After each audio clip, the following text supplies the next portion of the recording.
Call of Duty used to be the biggest shooter in the entire world, and yes, it still has a massive following, but it's no secret to anybody that it has taken a dive. In fact, the hype around Call of Duty may be at an all-time low right now, and it's a shame, because there's never been more people working on it, which really sounds kind of backwards to me, but why is Call of Duty in such a rough place? What is up, everybody? Chaos here. Today, we're going to be talking about Call of Duty again. It's been a while, but it's not going to be pretty.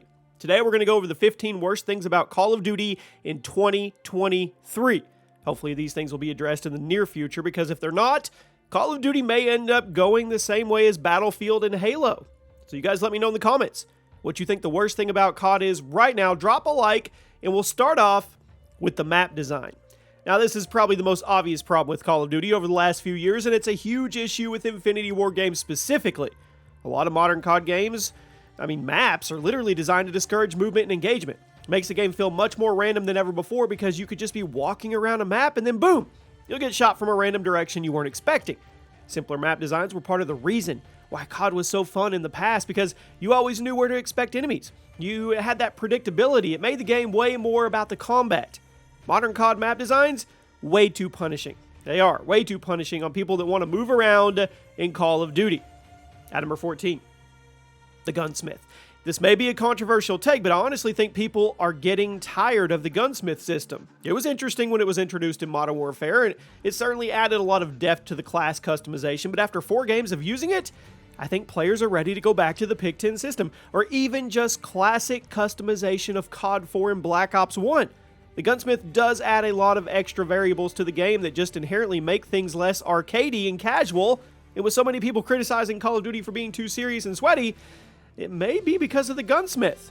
Before we move on, guys, if you get anything from G2A, use code CHAOS for some cash back. The link is at the top of the description. At number 13, the nostalgia bait. Am I the only one who's getting pretty tired of the nostalgia bait? It's one thing to remind us of the past and pay tribute to it, but it's another thing entirely to keep ripping out long-time features and yet still profiting off old games. You guys know what I mean here? Modern Warfare 2 2022 is almost nothing like classic Modern Warfare 2, and yet it keeps trying to market itself on nostalgia with things like map remakes, classic weapon bundles, and I'm getting tired of it, honestly. If the new Modern Warfare 2 played more like classic Call of Duty, I wouldn't mind it. But since the new COD is almost nothing like the old COD, the nostalgia bait is a little bit annoying, to be honest with you. Like, why are you trying to use a classic game that everybody loves as a way to sell us on the new game that not everybody loves? Why not just make the new game more like the old game so we could have more fun with it? If you just made new Call of Duty more like old Call of Duty, you probably wouldn't have to do that. At number 12, the lack of hype. Have you guys taken a look at the official Call of Duty Twitter recently? Because there's zero hype or on anything they post anymore, and it's really sad, to me especially. Despite having over 4.6 million followers, the official COD Twitter account regularly struggles to get more than 1,000 likes on a post, even on major announcements. Just the other day, they tweeted out that Double XP was live in both Modern Warfare 2 and Warzone, and the tweet didn't even manage to get 900 likes. Now, for a franchise as massive as COD, what is going on? For reference, the official Apex Legends Twitter account only has 3.5 million followers, but almost always breaks 2,000 likes and up on its post. Call of Duty needs to figure out what's going on with their social media presence, because nobody's engaging with them anymore. And in the past, they were the juggernauts of it. It's time to pivot. It's time to innovate. At number 11, the lackluster patch notes. One thing I've noticed recently is that whenever a new Modern Warfare 2 or Warzone patch comes out, it's pretty rare for the developers to give us solid number values on weapon tuning, and I don't get it. If a gun or attachment gets nerfed, the patch notes will simply say damage reduced or damage increased or something along those lines. Back in the old days, we used to get solid numbers on those damage values, and it made it very clear right from the get-go whether or not the patch was going to have a big impact on the game. Now, we just have to cross our fingers, hope the patch is actually enough to do something, and that always doesn't change the fact that it's not uncommon for massive buffs and nerfs to go live without them ever even being in the patch notes. Seriously, how hard is it to give a detailed patch note list, especially since it didn't used to be a problem? At number 10, the time to kill, the TTK. Not much to discuss here. The time to kill in Modern Warfare Call of Duty is way too fast, and that goes for both Modern Warfare 2 and Warzone. The Modern Warfare 2 time to kill is stupid fast and encourages more camping and less movement. The Warzone time to kill obviously isn't as fast as the standard multiplayer TTK, but it's not much better. For months, The Warzone community has argued that the time to kill is far too fast because it means that it should be an honest back and forth gunfight quickly turns into a simple game of who shot first, and it was all done by Infinity Ward to make the game easier for bad players, which is not a conspiracy. The devs have literally admitted this on multiple occasions. The time to kill in Call of Duty has always been quick, but it's never been so fast that it hurts the integrity of the game until now. If COD 2023 wants to fix it, Sledgehammer needs to slow down the time to kill in both multiplayer and Warzone at least a little. Otherwise, nothing will actually change in the core gameplay loop. At number 9, lawsuits. Probably heard about this, but Activision recently sent cease and desist letters to the developers of the SM2 project and the extremely popular IW4X mod, which obviously led to a lot of backlash from the community. For years, these mods have helped keep classic Call of Duty games alive on PC, and the SM2 project in particular was going to be a goldmine for classic Call of Duty action, but Activision sent cease and desist letters to the development teams. Basically means the only way to play classic COD now on any platform is to play the official releases, which are completely hacked up and in some cases legitimately dangerous to play. Activision's attempts to take down the fans' effort to keep classic Call of Duty alive and safe is, honestly, it's unnecessary. And it put a dent in their public reputation. Even if they back off the cease and desist letters now, the damage is done. At number 8, optimization.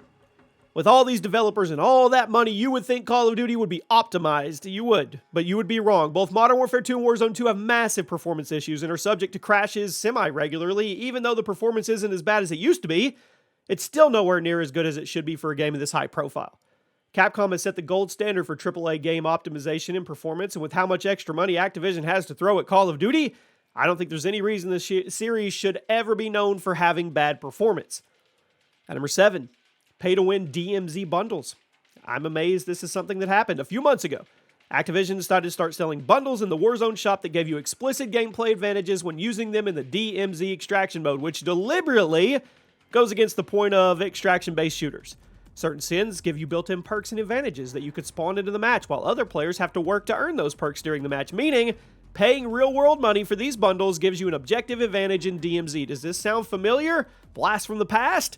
People have complained for a long time that Call of Duty microtransactions are predatory and unnecessary, but it's never been so blatantly pay-to-win before this. I don't know. Let me know what you think. At number 6, no more community events. Who remembers, raise your hand, how awesome community events were? During the mid-2010s of Call of Duty, Activision started experimenting with seasonal community events, and they were pretty fantastic. It started with Infinite Warfare and Modern Warfare Remastered, but they really kicked it into high gear with COD World War II. There was a new community event going on every couple months, and it was a great way to introduce new content into the game, while also keeping the community engaged with new things. Winter map overlays, zombies to multiplayer, daily challenges, they rewarded with new cosmetics, even new weapons. Community events are never anything more than just shop updates anymore, and it kind of sucks because even though the mid-2010s didn't have the best COD games, the community events kept people engaged with the series, made sure people were still coming back to see what was up and what was going on. At number 5, the seasonal system. I'm not sure why the seasonal system is being used for COD because it seems like the entire community hates it. Now, at first, using season seemed like a decent idea because it helped space out the post-launch content while also replacing the paid DLC model and keeping the community together. However, it quickly became clear that the seasonal system was basically only implemented so Activision could cheese engagement numbers and keep people coming back for that drip-fed content instead of just giving us all the content for the game we paid for on day one. Games like Modern Warfare 3 and Black Ops 2 never needed a seasonal content drop system like this. Back in the golden age, the new COD games dropped with tons of content right out of the gate, and the gameplay was solid enough to keep you playing for months on end without getting bored. Now, it feels like the devs are holding out on us all the time, refusing to give us the content that previous COD games gave us on day one. It's frustrating. I really hope the seasonal system is dropped in COD 2023, and we just get all the content out at once. Stop making us wait for fan-favorite game modes to come back. Just give it to us. Let us play it. At number 4, the poor community management. It has to be said, Call of Duty has really gone down with community management. The franchise, this big, it's a problem. I already mentioned that the official Call of Duty Twitter account barely gets any engagement on their posts, but in general, the community management for COD is struggling. There's so many things in both Modern Warfare 2 and Warzone that the community has been unanimously criticizing since day one, and they haven't fixed it in many cases. They haven't even acknowledged it. Infinity Ward also seems to have a habit of deliberately fighting the community on things like time to kill, map design, movement speeds, which makes zero sense to me. Community management needs a total overhaul at this point because the COD community is tired of it. At number 3, movement speeds. Speaking of things the community needs to, or seems to universally hate, I don't know why movement speeds are so slow. There have been so many comparison videos shown on Twitter showing off just how slow movement speeds are in Modern Warfare 2 and Warzone 2 compared to classic COD games like Modern Warfare 3 and Black Ops 2, and the difference is astounding. Strafe speed, sprint out times, overall movement in general has been dramatically slowed down over the last few years, and that's part of the reason why modern Call of Duty feels so slow, like you're running around in oatmeal compared to classic COD. It's literally slower. I get that Infinity Ward likes to go for realism, but there comes a point where it hurts the gameplay loop, and I think everybody in the community will agree that the movement speeds need to be cranked up across the board. At number 2, the bugs. The bugs. This kind of ties back into what I said about performance and optimization, but there's so many bugs in modern Call of Duty, it blows my mind. Again, I don't know how there can be so many people working on a franchise and so much money being poured into it. There's still so many oversights in a game and how it performs on people's consoles and PCs. I mean, I guess there are maybe too many cooks in the kitchen. I don't know. And finally, the matchmaking. No shocker. Matchmaking is a #1 problem with Call of Duty, in my opinion. It's an issue. Has been forever. Modern Warfare 2019 brought with it a complete overhaul of the matchmaking system, and it seems to have only gotten worse. COD matchmaking is sweatier than ever, and it's literally impossible to play a game casually if you're half decent at first-person shooters. The devs could change every single other thing on this list, but if they don't fix matchmaking, it's not going to matter in the long term of things at the end of the day. The vast majority of COD players don't want to be sweating their hands off every match. We just want to sit back, experiment with different classes, goof around a bit. I mean, the X-Defiant beta reminded us just how awesome a multiplayer FPS could be without skill-based matchmaking. And hopefully Activision takes notes for that for the future of Call of Duty, because this is the #1 biggest problem with it right now, if you ask me. If the matchmaking doesn't get fixed, nothing else matters. And there you have it. Those are the 15 worst things about COD in 2023. And I know, it really sounds like I went in there, and you're probably like, Jimmy, why are you so pissed? I'm passionate. Call of Duty's been a big part of my life for over a decade, and to see it in the state it's in now, it just saddens me. Let me know what you guys think, and I'll see you soon.